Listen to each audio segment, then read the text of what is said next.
것 같으면 하셔도 상관없습니다. 저도 목회자로서 사역을 하지만 사실 저희 아내도 그 목회자로서 그 신학을 했었어요. 저는 사실은 다른 일을 좀 하다가 나중에 신학을 하게 됐지만 아내 같은 경우는 신학교부터 나와서 어떤 면에서 저보다 그 주일학교 사역 경험이 훨씬 더 풍부합니다. 그리고 뭐 사역 경험도 뭐 몇십 명부터 만 명이 넘는 그런 교회들까지 다 사역을 했었기 때문에 굉장히 다양한 사역을 많이 해봤었어요. 그런데 한 번은 이제 아내가 사역하는 가운데 결혼하고 나서 어떤 이제 저는 이쪽 교회, 아내는 다 다른 교회에 이렇게 사역을 하고 있었거든요. 그런데 아내가 크리스마스가 다가와서 그 교회 그 부서의 선생님들이 좀 교회가 커서 부서 선생님들만 한 60명 정도가 됐었어요. 그러니까 선생님들한테 선물을 좀 주고 싶다는 거예요. 그래서 선물을 주는데 어떻게 하냐면 무작위로 그 책을 당시의 베스트셀러 책들을 그냥 그러니까 교회 신앙서적 중에서 책들을 무작위로 샀습니다. 그래서 그 책을 사서 포장을 해가지고 어떤 책인지는 모르게 나눠준 다음에 여러분들이 이 책들 중에 하나씩 고르시면 됩니다. 그런데 사실 어떤 책인지 알지 못하잖아요. 그러니까 저희가 송구영신 예배 드리고 나서 말씀 뽑을 때에 일종의 제비뽑기 하는 그런 그림으로 가잖아요. 무슨 의미예요? 제비를 뽑는다는 것은 나의 의도가 전혀 들어가지 않고 사실은 어떤 면에서는 뭐 이렇게 뽑는 거에 대해서 비판하시는 분들도 계시고 조심스러운 부분도 있는 것은 사실이지만 또 한편으로는 내가 의도하지 않고 내가 무엇인지 알지 못하는 가운데 하나님이 그 안에 좀 관여해 주시기를 바라는 그런 마음이 있는 거죠. 그래서 그때 책을 나눠줄 때도 여러분들이 무작위로 뽑으시고 다만 저희가 바라기로는 하나님께서 그 한 분 한 분에게 꼭 맞는 책이 돌아가도록 했으면 좋겠습니다. 그렇게 여러분도 기도하시고 책을 뽑았으면 좋겠습니다. 그리고 책을 나눠줬어요. 그래서 이제 한 명씩 기대하는 마음으로 책을 뽑기 시작하는데 사실 이제 그분들 중에 한 분이 뭐 죄송스러운 이야기지만 선생님 한 분이 좀 평소에 좀 경력이 굉장히 오래되셔서 그랬는지 모르겠지만 좀 자신감이 넘치시는 분들이 계셨어요. 그런데 그분이 옆에 분들이랑 얘기를 오고 가면서 하는 얘기가 들리는 것이 나는 어떤 선물을 받을까? 나는 분명히 이제 기도의 지경을 넓혀라. 아니면 뭐 이제 하나님의 말씀을 내려놓고 어디 가라 이런 책들이 되지 않을까? 이제 이런 기대를 막 하는 것이 들렸다고 합니다. 그런데 이제 그분이 드디어 선물을 뽑아서 선물을 딱 뜯었는데 그 책 제목이 뭐였냐면 게으름이었어요. 그러니까 너무 당황을 하신 거예요. 당황을 하고 옆에 사람들도 좀 속으로 어떻게 해야 되나 이제 모르고 그러면서 그런 생각이 드는 거죠. 왜 그런 일이 벌어질까? 가만히 생각해보면 그런 게 있잖아요. 그러니까 내가 아는 나랑 그 가운데 하나님이 관여하셨다는 걸 생각해 본다면 하나님이 아는 나가 다를 수 있겠구나라는 생각을 하는 거죠. 나는 내가 이런 사람이라고 생각하는데 사람들과의 관계도 그렇잖아요. 나는 내가 이런 사람이라고 생각하는데 다른 사람은 저를 그렇게 생각하지 않아요. 그렇죠? 좀 더 죄송합니다. 좀 다른 예를 들면 어떤 분이 선물을 보내셨어요. 이제 새해도 맞았으니까 선물을 하나 보냈어. 내가 당신을 생각하면서 이 사람한테 이 선물이 꼭 필요하겠다 싶어서 보낸 거야. 그리고 문자 메시지가 왔어요. 야, 택배가 오기만을 기다리고 있습니다. 택배가 드디어 왔어요. 그래서 기분 좋게 딱 뜯어봤더니 살 빼는 약이 왔어요. 아니면 다이어트 하는 법 이런 책이 왔어요. 그때 기분이 좀 어떻겠어요? 아니 내가 그렇게 보였나? 이런 생각을 하게 되는 거 아닙니까? 그러니까 내가 원하는 선물과 내게 필요한 선물은 다르다는 거죠. 우리가 이제 오랫동안 그 성경을 쭉 지켜보면서 저희가 구약 말씀을 계속 많이 봤었거든요. 그리고 이제 신약에 넘어왔는데 구약에서 우리가 말씀을 보았을 때에 전체의 흐름 속에서 드러났던 주된 메시지가 하나 있습니다. 그것은 무엇이냐면 백성들이 어떤 왕에 대한 기대가 있다는 거예요. 출애굽기를 보면 이스라엘 백성들이 애굽에서 고생을 하고 있다가 하나님이 그 사람들을 모세를 통해서 구원하시고 약속의 땅이라고 하는 가나안 땅으로 인도해 주십니다. 가기 전에 중간에 시내산이라는 곳에 들리셔서 백성들에게 나는 너희의 하나님이 되고 너희는 나의 백성이 될 것이다. 이제 내가 너희에게 이 말씀을 주니 이 말씀을 가지고 가서 살면 된다. 이런 약속을 하셨어요. 그런데 정작 가서 살게 될 때에 사사기라는 책을 보니까 백성들이 그 말씀과는 거의 상관없는 삶을 살아요. 말씀은 받았지만 말씀이 어떤 내용이 있는지 뭐 기억하는 것 같지도 않고 그냥 자기들이 하고 싶은 대로 사는 거예요. 그 사사시대의 사람들에 대해서 어떻게 살았냐고 이야기하냐면 자기 소견에 옳은 대로 살았다라고 이야기합니다. 자기 소견에 옳은 대로. 무슨 말이냐면 자기가 보기에 이렇게 살면 돼 라고 생각하는 대로 살았다는 거예요. 그런데 그렇게 살았던 이유가 뭐냐면 그때에는 왕이 없으므로 라고 이야기합니다. 즉 왕이 있어야 된다는 거예요. 왕이 있어서 그 사사시대의 사람들로 하여금 기준을 가지고 살아가도록 이끌어야 된다는 것입니다. 그러면 그 기준은 무엇이겠습니까? 당연히 하나님의 말씀대로 살아갈 수 있도록 이끌어줄 수 있는 왕이 필요한 거예요. 그런데 그 왕이 없으니까 자기 소견에 옳은 대로 살아가고 있다는 이야기를 하는 것입니다. 자, 그리고 나서 사무엘서에 들어가면 백성들이 사무엘 선지자에게 저희에게 왕을 주십시오 라고 이야기를 합니다. 그런데 그때 사람들이 바랬던 왕은 사사시대에서 바라보고 있는 왕과는 좀 다른 왕이에요. 사사시대에서는 분명히 이 백성으로 하여금 하나님의 말씀대로 살아가게 할 수 있는 왕을 기대했던 거예요. 그런데 사무엘서에 나오는, 여전히 사사시대긴 한데 이 백성들이 사무엘 선지자에게 요구했던 왕은 가만히 보니까 이방의 나라들은 왕이 있어서 그들 앞에서 왕이 나가서 싸우고 이겨서 백성들한테 풍요롭게 해주더라는 거예요. 우리도 저런 왕을 달라는 거예요. 우리도 우리 앞에서 나가서 싸워서 이길 수 있는 왕을 주십시오. 그런데 이 요구는 하나님이 수용할 수 없는 요구예요. 왜냐하면 그들이 바라는 왕은 결국은 하나님의 왕 대신 하나님의 말씀을 따라 살아가는 삶을 살지 않겠다는 얘기거든요. 그것과는 상관없는 요구를 하는 겁니다. 그러니까 하나님께서 그것이 얼마나 위험한 일인지에 대해서 사무엘 선지자를 통해서 경고하십니다. 그런데도 사람들은 상관없습니다. 저희에게 왕을 주십시오 라고 요구를 해요. 그러니까 하나님이 그러면 왕을 세워달라는 요구는 수용하겠다. 하지만 너희가 원하는 왕이 아니라 너희에게 필요한 왕을 주겠다 라고 생각하시고 일을 진행하십니다. 그래서 사무엘서에 나오는 두 왕의 이야기가 잘 아시는 이야기가 나오는데 사울이라는 왕과 다윗이라는 왕의 이야기예요. 두 왕을 통해서 대비되는 이야기는 뭐냐면 사울은 자기가 자기의 왕권을 유지하는 데에만 관심이 있었어요. 그 왕권을 유지하고 그렇게 살아가야 되는 거였어요.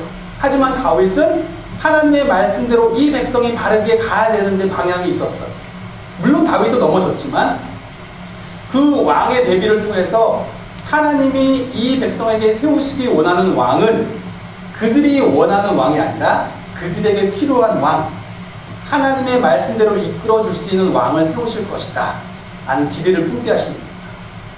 그리고 나서 열왕기에 가니까 다윗의 후손으로 여러 왕들이 세워졌는데 이 왕들이 그 기대를 채우지 못합니다. 잘하는 왕도 있었지만 다 넘어져요. 다윗조차도 넘어집니다. 다 넘어지고 나니까 이 열왕기 시대를 통해서 우리가 보진 않았지만 이 선지서라고 하는 성경들이 열왕기랑 중복이 되는 거예요. 시대별로. 그런데 선지자들을 통해서 하시는 말씀을 들려보면 무슨 얘기를 하시냐면 이 왕들은 실패했지만 하나님께서 다윗의 자리에서, 무슨 말이냐면 왕권을 가지고 나의 백성 이스라엘을 영원토록 통치할 진정한 왕을 보내실 것이다. 그 왕은 어떤 왕이에요? 이 백성으로 하여금 하나님의 말씀대로 살아가도록 도와줄 수 있는, 이끌 수 있는 왕을 내가 보낼 것이다 라고 약속을 하신 겁니다. 그게 구약 전체의 굉장히 주된 메시지예요. 우리는 분명히 열왕기, 역대기, 에스라, 느헤미야를 다 지나가면서 그런 왕의 기대를 보게 된 겁니다. 그런데 오늘 마태복음을 우리가 지금 보고 있는데 마태복음을 보니까 어떤 내용이 나오냐면 마태복음 1장을 시작하면서 어떻게 시작합니까? 이는 아브라함과 다윗의 자손 예수의 족보다. 아브라함과 다윗, 그리고 그 이후에 제가 예전에 한번 말씀드린 적이 있지만 족보가 쭉 나오는데 아브라함부터 다윗까지 14대, 다윗부터 바벨론 포로 끌려갈 때까지 14대, 바벨론 포로 끌려가서 예수님까지 14대가 나왔어요. 이것은 히브리 문학에서 게마트리아라고 해서 그 숫자가 알파벳을 담당하는 그 문학적 기법이 있습니다. 14는 다윗이라는 뜻이에요. 다윗. 무슨 말이냐면 이 족보는 다윗의 족보입니다. 다윗은 누구냐면 왕이에요. 즉 하나님이 약속하셨던 왕의 족보입니다 라고 선언하는 거예요. 그 왕이 오셨습니다. 그리고 나서 바로 나오는 내용이 뭐냐면 예수님의 탄생에 대해서 요셉에게 천사가 예언하는 이야기가 나옵니다. 그런데 어떤 이야기를 하냐면 이제 하나님께서 한 아들을 낳게 하실 텐데 그 이름을 예수라고 하여라. 이는 저가 자기 백성을 그들의 죄에서 구원하실 자이심이라 라고 이야기합니다. 자, 자기 백성이라는 표현은 무슨 말이에요? 이제 오시는 분이 누구예요? 왕이라는 얘기예요. 왕이신데 이 왕이 하실 일은 뭐냐면 저들의 죄에서 구원하실 것이다. 즉 이 왕이 하셔야 될 가장 핵심적인 역할은 그들의 죄의 문제를 해결하는 거예요.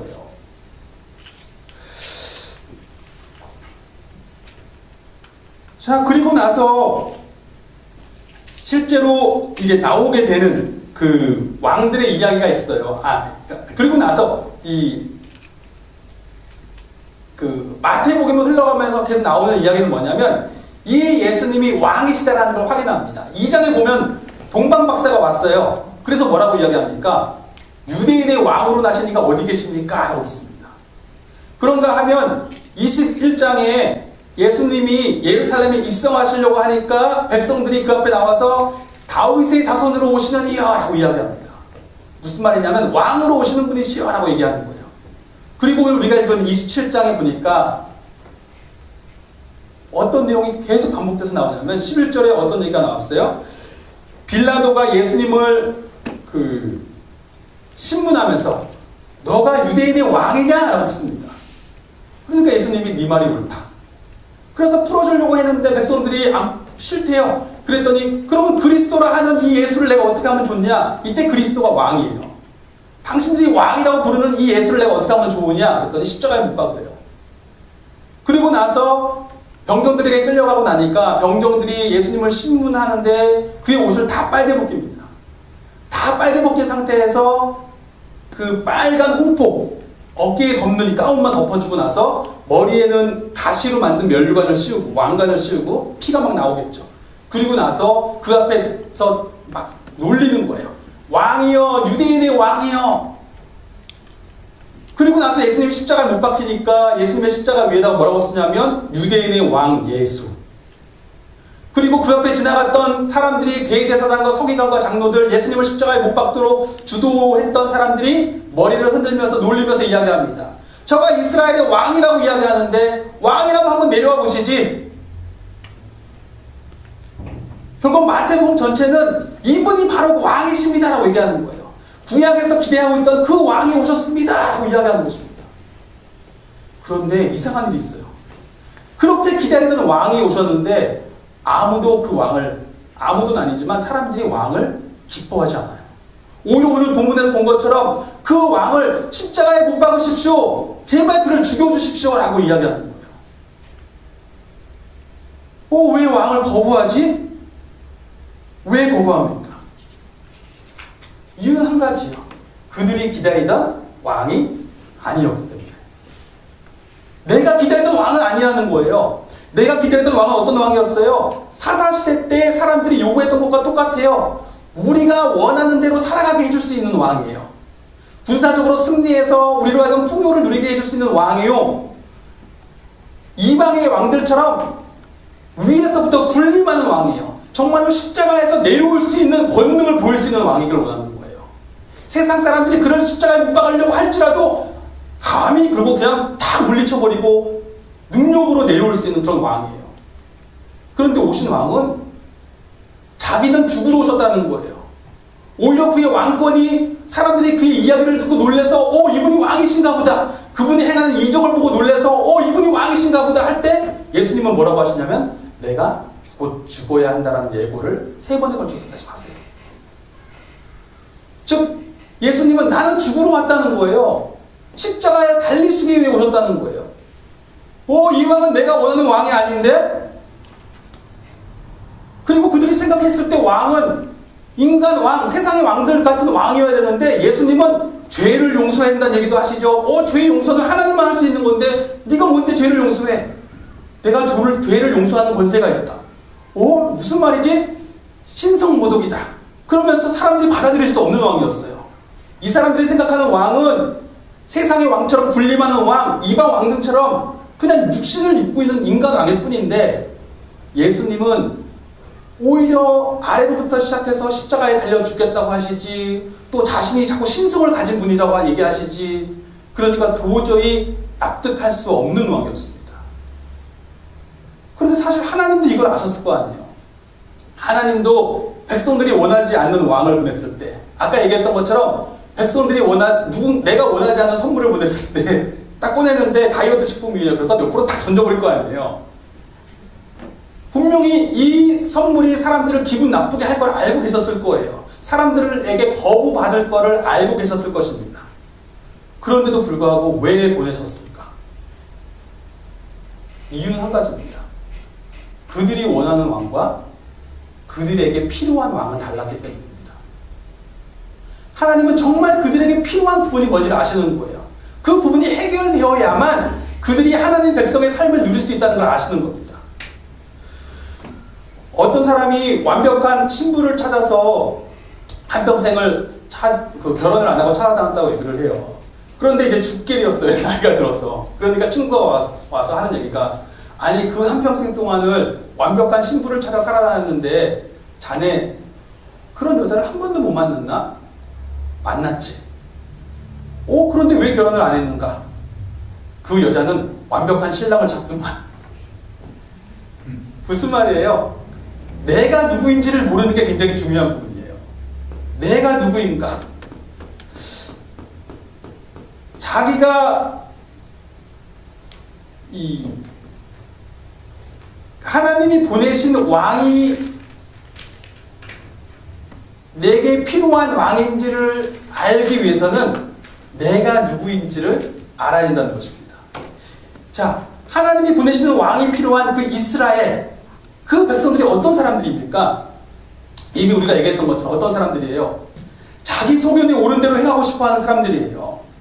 하나님을 거부하는 사람들입니다. 하나님의 말씀은 갖고 있지만 결국은 자기가 원하는 대로 살고 싶어하는 사람들이에요. 하나님도 자기가 원하는 삶을 지탱해 주는 방법 안에서만 하나님을 믿고 싶어하는 사람들이에요. 우리가 중간사를 하면서 사두개인이라는 사람들, 바리새인이라는 사람들, 에센파, 열혈당원 이야기를 다 했잖아요. 그 사람들의 신학이 어땠어요? 결국은 다 자기가 사는 방식을 지지해주는 방식으로만 성경을 이해하는 거예요. 바리새파도 자기가 사는 방식에 맞게 신학을 받아들이고, 사두개인도 자기가 현재 처한 부유한 풍요로운 환경에 맞게 신학을 받아들였고, 풍랑 공동체 에센파 사람들도 자기들이 처한 그 비참한 상황에 맞게 신학을 받아들였고, 다 자기가 원하는 대로만 말씀을 받아들일 뿐인 거예요. 그게 사람의 죄성이에요. 최근에 그 병역법 때문에 양심적 병역 거부자 있잖아요. 그 여호와 증인분들이 직종 거부한다 그래서 이제 나는 군대 안 간다고 하니까 그게 지금 통과됐잖아요. 받아주겠다. 대신 그 사람이 정말 그 신앙을 가지고 있는 사람인지를 확인을 해야 되겠다. 그래서 확인 작업을 해요. 그런데 뉴스 보셨겠지만 그 요건 중에 하나가 뭐냐면 총 쏘는 게임을 하면 안 돼요. 총 쏘는 게임을 한 게 들통이 나면 안 돼요.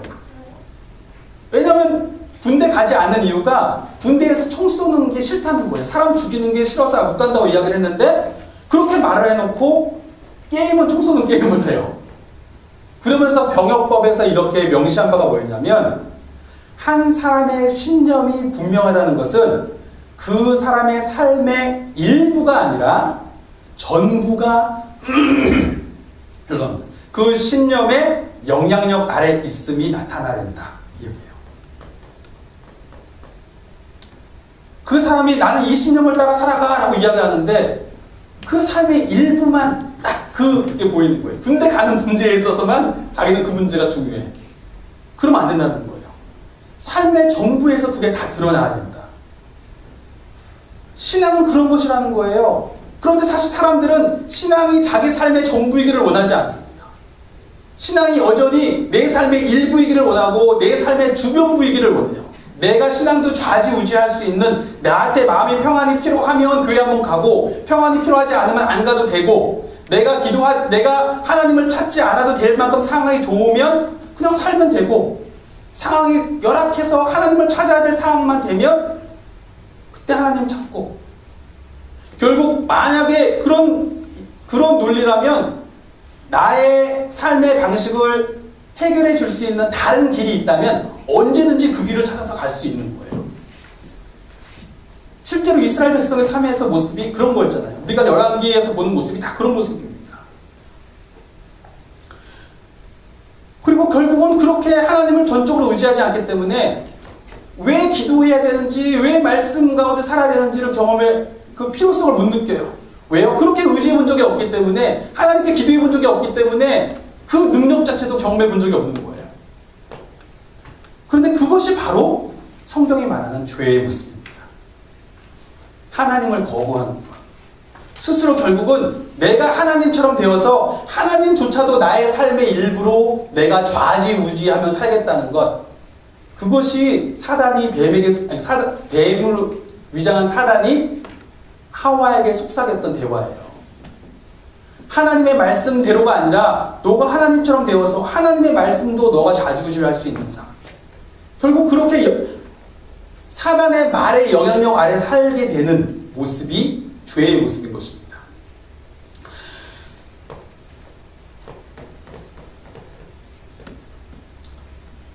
그런데도 불구하고 이스라엘 백성들의 역사 속에서 그들이 하나님의 백성으로서의 관계를 유지할 수 있었던 것은 오로지 하나님의 은혜였던 거예요. 하나님이 언제든지, 그럼에도 불구하고 그들이 돌아올 수 있는 길들을 여셨었기 때문에 가능했었던 것입니다. 그렇다면 그들의 가장 근본적인 필요는 무엇입니까? 이스라엘 백성들이 가장 근본적으로 해결해야 될 필요는 이 죄의 문제가 해결되어야 됩니다. 그들이 그렇게 연약한 사람들인데 그럼에도 불구하고 그런 모습으로 하나님의 능력을 경험할 수가 없어요. 하나님을 찾을 수도 없습니다. 그런데 그런 사람들이 하나님을 찾을 수 있고 하나님의 능력을 경험할 수 있기 위해서는 이 죄의 문제가 해결되어야 되는 것이고, 그들에게 보내어져야 될 왕은 이 죄의 문제를 해결해 줄 수 있는 분이어야 되는 거예요. 그런 왕이 필요한 것입니다. 그런데 이제 마태복음에서 선언하는 것은 무엇이냐면, 왕이 오셨습니다. 그리고 이스라엘에게 꼭 필요한 왕이 오셨습니다라고 이야기하는 것입니다. 자기 백성을 저희 죄에서 구원하실 그 왕이 오셨습니다 라고 이야기합니다. 이스라엘이 하나님의 백성으로서의 정체성을 유지하기 위해서는 그들이 하나님을 거부하고 살다가도 언제든지 하나님께 돌아갈 수 있는 길이 필요했어요. 구약에서는 그 길을 어떻게 마련했냐면, 잘 아실 수 있겠지만 복습하신다고 생각하시고, 어떻게 했었냐면 제사법이 있었어요. 제사가 뭐냐면, 자, 하나님을 떠난 생명이잖아요. 떠난 생명이 하나님 앞에 돌아오려면은 이 생명의 죄의 문제를 해결해야 되는 거예요. 생명은 생명으로만 해결될 수 있어요. 그러면 생명을 상징하는 것은 무엇이냐면 피입니다. 즉 피를 흘리는 제사를 통해서 나의 생명을, 저 동물의 생명을 대신함으로 말미암아 나의 죄를 씻고 내가 하나님 앞에 다시 돌아갈 수 있는 길을 여셨고, 그런데 문제는 뭐예요? 이 제사를 계속 드려야 되는 거죠. 계속 동물을 잡아야 되는 거예요. 그런가 하면 성전을 만드셔서 성전에 약속을 주셨어요. 약속의 말씀을 주셨습니다. 구약을 보면 항상 성전과 율법은 같이 가요. 성전의 말씀을 주셔서 성전을 통하여서 하나님이 주신 약속을 의지해서 기도하면, 그들이 먼 곳에서 하나님 앞에 범죄하였더라도 그 약속을 의지하여 하나님 앞에 나아가면 하나님이 그들의 기도를 들으시고 그들을 용서하시고 고치신다. 그리고 선지자들은 무슨 일을 하냐면 이 약속의 말씀을 기억하고 돌아오십시오. 돌아오면 됩니다. 라고 선언하는 게 선지자들이에요. 그런가 하면 그 백성을 이끌 수 있는 왕권을 주셨어요. 백성들이 자기 속에는 옳은 대로 행하면서 어찌할 바를 알지 못하니까 적어도 좋은 리더가 한 명이 생겨서 그들을 바르게만 인도하면 될 수 있지 않겠는가. 그리고 왕을 주신 거예요. 그런데 이 세 가지 모두 다 신약에서 예수님을 통해서 다 해결이 되는 것입니다. 예수님이 분명히 신약에서 선언하는 것이 무엇이냐면 예수님이 완벽한 제사가 되신 거예요. 예수님이 자신의 목숨을 내어주심으로 말미암아 신성을 가지신 그분이 다 내어주심으로 말미암아 이제는 누구든지 이 예수님을 의지하면 예수님의 죽으심과 함께 나의 생명이 죽고 나의 죄에 대한 생명이 죽고 예수님이 살아나심과 함께 내가 하나님에 대한 생명으로 살아나는 겁니다. 그런가 하면 이 예수님 자신이 약속이 되셨어요. 분명히 이 예수님을 통하여서 하나님께 나아오는 사람은 하나님이 그의 죄를 용서하시고 고치신다. 이게 약속이에요. 말씀입니다. 그래서 요한복음에 보면 예수님을 말씀이라고 딱 선언하는 이유가 이거예요. 예수님이 말씀이신 거예요. 약속이신 거예요. 그런가 하면 그 예수님이 이제는 백성들을 이끌 수 있는 왕이 되시는 거예요. 영원히 다스릴 수 있는 왕. 육신으로는 인간의 왕은 죽지만 영원히 다스릴 수 있는 왕이 오셔서 누구든지 이 왕을 의지해서 하나님께 나아갈 수 있도록 하신 것입니다. 이제 이 예수님이 우리 삶의 주인이 되셨다. 이 메시아가 우리 삶의 주인이 되셨다. 이것이 복음의 선포입니다. 그런데 바로 이스라엘 백성에게 필요한 이 왕이 오셨는데 다시 한번 또 물어보면 이 이스라엘이 누구입니까? 앞에서 말한 것처럼 죄에 사로잡혀 있는 왕, 그리고 이제 죄에 사로잡혀 있는 백성이라고 이야기를 들었습니다.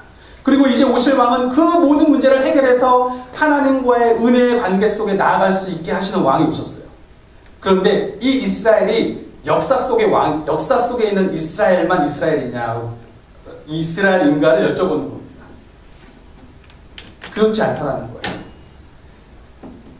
신기하죠? 예수님이 탄생하셨는데 마태복음에 예수님의 탄생을 축하하러 온 제일 첫 번째 손님이 누구입니까? 동방박사예요. 유대인들이 아니고 이방인들이 오는 거예요. 이방인들이 유대인의 왕으로 탄생하신 일을 축하하고 기뻐합니다. 그런가 하면 마태복음에서 믿음이 크다고 인정을 받았던 사람들은 누구냐면 다 이방인들이에요. 이방인들은 예수님 앞에 나와서 이 왕이 나를 고칠 수 있습니다라고 나온 사람들입니다. 그런가 하면 예수님은 마태복음의 마지막에 뭐라고 하시냐면 가서 모든 민족으로 제자를 삼아라. 결국 아브라함에게 약속하신 대로 너의 후손을 통하여 모든 민족이 복을 얻을 것이다. 약속하신 대로 그 이스라엘은 우리에게서 완성되는 것입니다. 이스라엘이 대체됐다라는 표현을 쓰는데 그렇게 쓰시는 마시고 이스라엘이 완성된 거예요. 그들로부터 시작해서 우리에게까지 완성되어서 우리 역시도 이 왕을 받아들이게 된 것입니다. 실제로 그렇죠. 우리도 어떤 사람들이에요? 우리도 우리 소견에 오른 대로 살아가려고 하는 사람들이잖아요. 우리도 날마다 어떤 생각을 하고 살아갑니까? 우리의 욕심을 만족시켜줄 그런 왕을 기대하며 살아가시지 않습니까? 우리 역시도 하나님을 거부하면서 우리 스스로 하나님 되어서 우리 삶의 자리에서 내가 좌지우지하면서 신앙도 좌지우지하면서 내가 필요한 대로만 죄송합니다.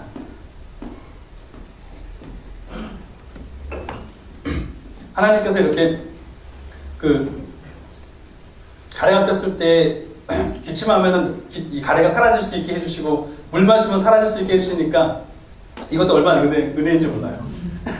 하나님이 그런 건강한 몸을 주시고 이 방법을 주셨잖아요. 하나님이 우리에게 정말로 필요한 왕을 보내신 거죠. 우리도 역사 속의 이스라엘과 마찬가지로 내가 원하는 대로 그렇게 살아가고 싶어하는 사람들이죠.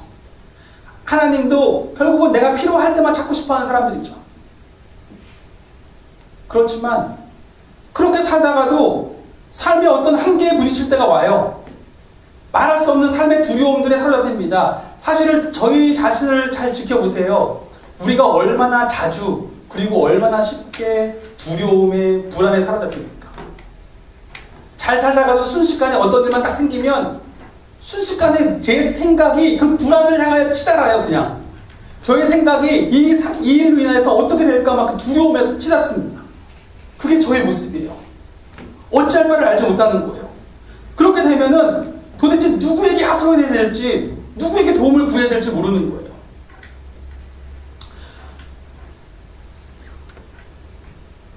그런데 이제 복음의 메시지가 들려온 겁니다. 이제는 우리 삶의 주인 되신 예수님이 계신 거예요. 하나님이 이 예수님이 약속대로 오셔서 약속대로 죽으시고 약속대로 살아나셔서 우리 삶의 주인 되신 이 예수님이 우리 삶의 왕이심을 고백하며 나아오는 사람들은 이제 이 예수님을 통하여서 내가 비록 하나님 앞에 범죄하고 하나님을 거부하고 살았던 모습이 부끄럽고 그것으로 인하여 하나님을 찾는다는 것이 영치도 없고 자격도 없고 그렇게 어떻게 찾아야 될지도 모르지만 내가 이 왕을 의지하여 하나님 앞에 기도하고 나아가면 하나님이 나의 죄를 내가 사는 것이 아니라 그리스도께서 왕께서 내 안에 사시는 거기 때문에 나의 죄를 용서하시고 저를 고쳐주신다는 것입니다.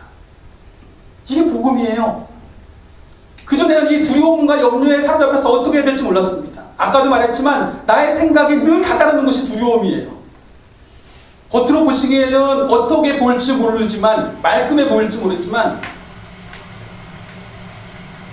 한순간에 저의 생각이 두려움에 다다르고 있고 불안에 다다르고 있고 어찌할 바를 몰라서 다른 방법이 없을까? 그리고 막 갑자기 막 인터넷 검색하면서 기도는 안 하면서 막 방법이 없을까? 막 찾고 막 이래요.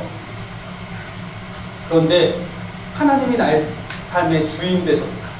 예수님이 나의 삶의 왕이 되셨다라는 그 복음이 들려오면서 삶의 모습이 바뀌기 시작합니다.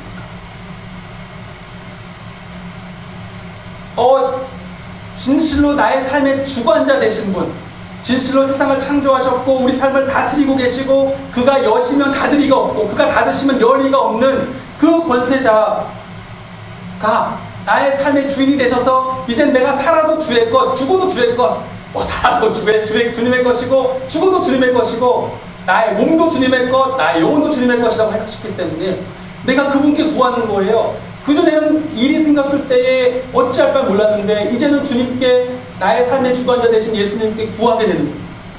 구하면서 나의 생각이 다다르는 것이 구하다 보니까 나의 생각이 다다르는 것이 달라졌다는 걸 알게 돼요. 왜 기도하시는지 아시죠? 기도하다 보면 하나님의 말씀을 가까이 하는 가운데 나의 생각이 다다르는 것이 바뀌었다는 것을 알게 돼요. 그전에는 늘 두려움이었는데 이제는 나의 생각 가운데 하나님이 일하실 수 있다는 확신이 그 생각의 끝에 있고 기도 가운데 늘 나의 기도의 끝에 하나님이 계시다는 것을 보게 됩니다. 나의 삶의 자리에서 나의 생각이 다다르는 모든 자리에 하나님이 계시다는 것을 보게 됩니다.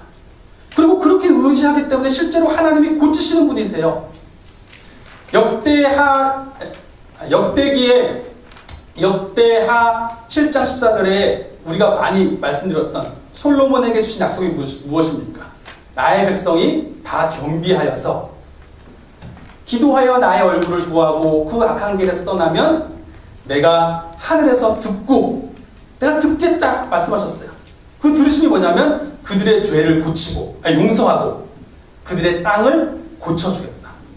하나님이 원래 의도하신 대로 그들이 살아갈 수 있도록 그들의 삶의 자리를 고쳐주실 수 있다는 거예요.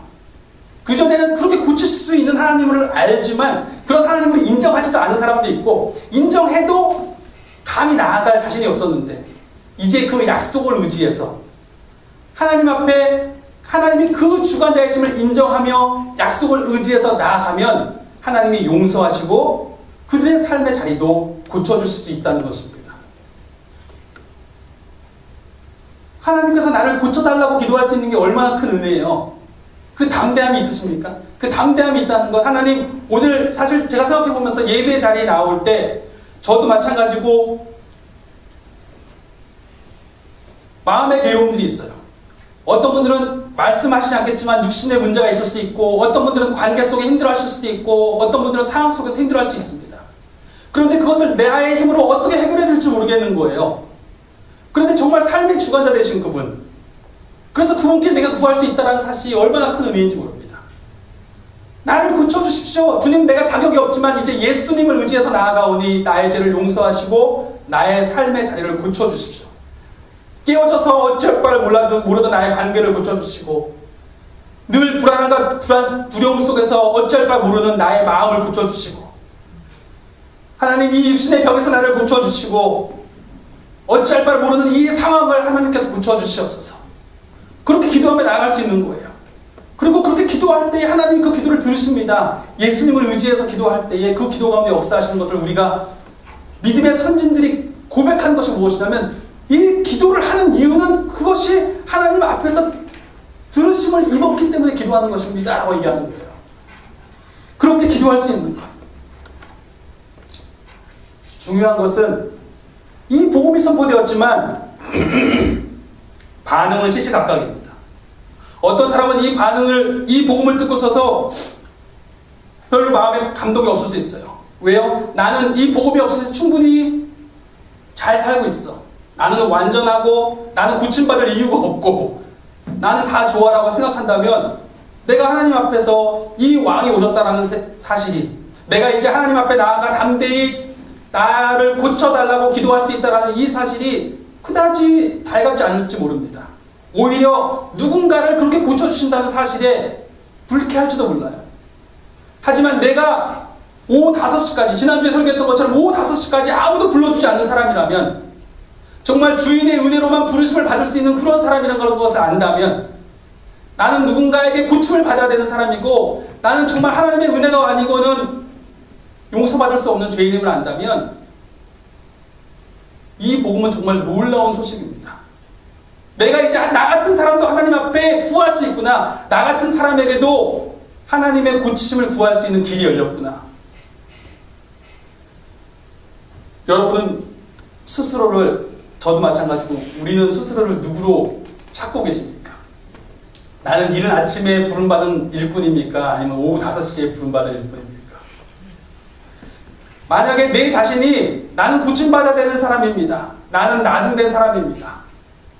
나는 정말 비참한 사람입니다라고 고백하시는 사람이시라면 기뻐하십시오. 이제 우리에게 왕이 오셨습니다. 하나님께서 예수님을 통해서 우리 삶의 왕이 되게 하셨습니다. 이제 이 예수님을 통해서 언제든지 두려움 없이 하나님을 찾고 하나님께 두드리고 하나님을 구할 수 있습니다. 하나님께 이 땅을 고쳐달라고 구할 수 있습니다. 혹 넘어지고 쓰러지더라도 이 왕을 의지하여 다시 일어날 수 있습니다. 이제는 평안입니다. 왜냐하면 살아도 주의 것, 죽어도 주의 것, 나의 몸도 주의 것, 나의 영혼도 주님의 것이기 때문입니다. 기도하겠습니다.